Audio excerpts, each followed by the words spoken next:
آپ نے کوشش کرنی ہے اچھے سے اچھے نمبر لے آئیں، کیونکہ آپ کے ماں باپ آپ کے اوپر جو خرچہ کر رہے ہیں وہ کیسے کمائی کرتے ہیں وہ ابھی آپ نہیں سمجھ پاؤ گے، یہ سمجھ تب آئے گی جب آپ کمانے والے ہوں گے۔ تو ماں باپ آپ کو اوپر خرچہ کر رہے ہیں کیسے لے رہے ہیں، ان چیزوں کو سمجھنا ہے، ماں باپ کی رسپیکٹ بھی کرنی ہے، اپنے استاد کی رسپیکٹ بھی کرنی ہے، اور ٹائم کو ضائع نہیں کرنا، زیادہ سے زیادہ کیش کرنا۔ بس ایک سٹوری ایک بات بتا کے میں اینڈ کروں گا اپنی بات کو، جن بچوں کے سر پہ ماں باپ نہیں ہوتے ان بچوں کی زندگی کیسی ہوتی ہے وہ بچے وہی بتا سکتے ہیں جن کے سر پہ ماں باپ نہیں ہوتے۔ ان کی قدر کریں، ان کے پیسوں کو ضائع نہ کریں۔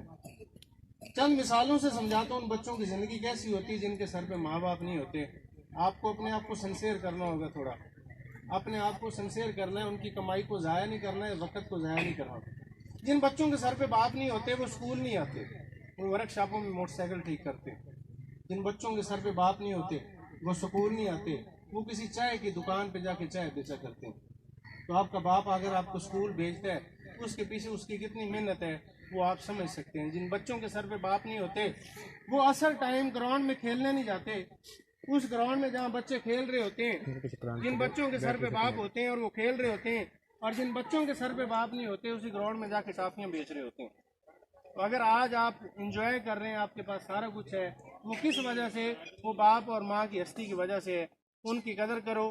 جن بچوں کے سر پہ ماں باپ نہیں ہوتے ان کی زندگی کیسی ہوتی ہے، ایک سٹوری سے میں اپنی بات کو اینڈ کرتا ہوں، سٹوری سے آپ کو سمجھ بھی آ جائے گی۔ ایک 7ویں کلاس لگی ہوئی تھی بچیوں کی، میں ایک ویڈیو دیکھ رہا تھا، کلاس میں ایک بچی کی جیومیٹری گم ہو گئی۔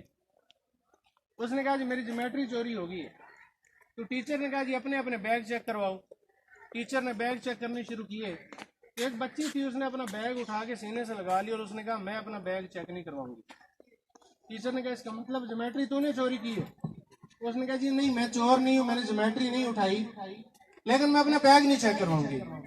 ٹیچر کہتی ہے اگر جیومیٹری نہیں تو بیگ چیک کروا دے۔ بچی بیگ دینے سے انکار کر دیتی ہے۔ ٹیچر تھپڑ مارتی، بچی نیچے گر جاتی ہے لیکن بیگ نہیں چھوڑتی ہے۔ شور ہونے کی وجہ سے پرنسپل کو پتہ چلا، وہ بھی روم میں آ گئی۔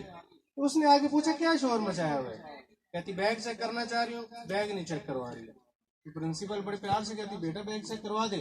وہ کہتی میم میں چور نہیں ہوں لیکن بیگ چیک نہیں کروا سکتی۔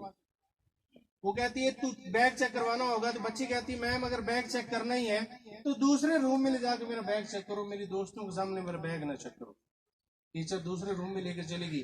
بچی نے بیگ حوالے کیا، ٹیچر نے زپ کھولی، بیگ کو الٹا کیا، اس بیگ میں سے بکس گری اور ان بکس کے ساتھ ایک بلیک کلر کا شاپر گرا۔ ٹیچر نے وہ شاپر کھول کے الٹا کیا تو شاپر میں سے روٹی کے چھوٹے چھوٹے ٹکڑے گر رہے تھے، اس میں سے پیزے کے چھوٹے چھوٹے ٹکڑے گر رہے تھے، اس میں سے گلا ہوا کیلا گر رہا تھا، اس میں سے بچا ہوا سیب گر رہا تھا۔ ٹیچر نے پوچھا یہ کیا حرکت کی ہے؟ تو اس بچی نے روتے ہوئے کہا میں مجھے مارنا نہ، میرے امی ابو دونوں فوت ہو چکے ہیں، ہمارے گھر میں کمانے والا کوئی نہیں ہے، میری جو چھوٹی بہنیں اور میں ہوں، ان کو بھوک لگتی ہے وہ مجھے کہتی ہیں، تفریح ٹائم میری فرینڈ جو کھاتی ہیں تو ان سے جو بچ جاتا ہے وہ پھینک دیتی ہیں، میں اٹھا کے لے کے جاتی ہوں اور میں اور میری بہنیں یہ کھا کے گزارا کرتی ہیں۔ یہ ان بچوں کے حال ہوتے ہیں جن کے سر پہ ماں باپ نہیں ہوتے۔ اللہ پاک نے نعمت دی ہے، ان کی قدر کریں، اپنے استاد کی قدر کریں، اپنے وقت کی قدر کریں، زیادہ سے زیادہ پڑھیں اور ایک دن کامیاب ہو کے اپنے ماں باپ کی ساری خوشیاں پوری کریں، اسی میں زندگی میں مزہ ہوگا۔ Thank you very much.